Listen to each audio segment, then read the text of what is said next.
bit of diet and how we eat up here. I mean, like I've showed you in recent videos about us walking to the fridge, and we have lunch meats and whatever, soda maybe sometimes, or meats and burgers and shit. But this is the reg. Like, this is the stuff that we eat predominantly because it doesn't go bad. Let's start with breakfast. So we have our Nature Crunch. It's all just basic good shit, right? Like a whole bunch of oatmeals. Mike got dino eggs, like cookies and cream, right? It's not typically we go after like the high protein berries.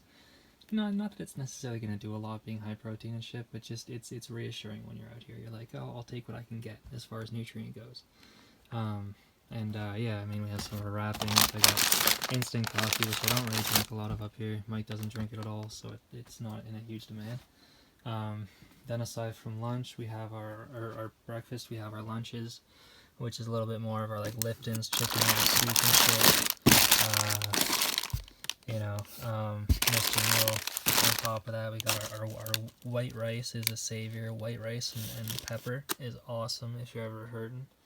I got quinoa, which we don't really touch much unless we have to. And then we got a mix of our snacks and our lunches over here. We got our breads, one bag of sweet chili left. That shit's awesome.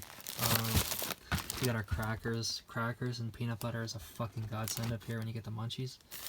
It's super cost efficient. You can keep it in bulk and it'll last fucking forever. So it's fantastic that way.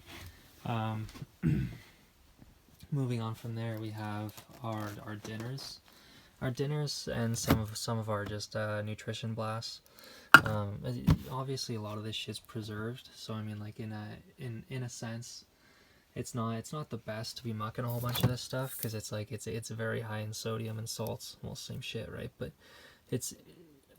I find personally, and I know Mike feels the same way, is after a season up here, our bodies get super inflamed. Like if I go hit the gym after being up here, you feel it. You feel it in your guts. You feel it in your chest. Like, it sounds gross, but you do. It takes some time of eating raw. You know, like when we get back from this type of diet, it's very predominantly we're eating fresh fruits and not even necessarily a lot of fruits. It's a lot of dark greens and carrots and shit. Luckily, we do have a bit of a garden going on out there just by the lattice and stuff, if you've never seen it before, which is nice. But yeah, I mean, like, you know, these are shitty for inflammation, but they're fantastic for a little bit of a nutrient blast if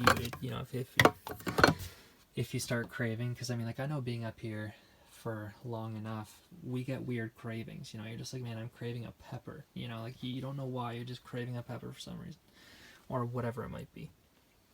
But anyway, yeah, thank you for watching. I just wanted to give a little shout out to the diet up here. You know, I mean,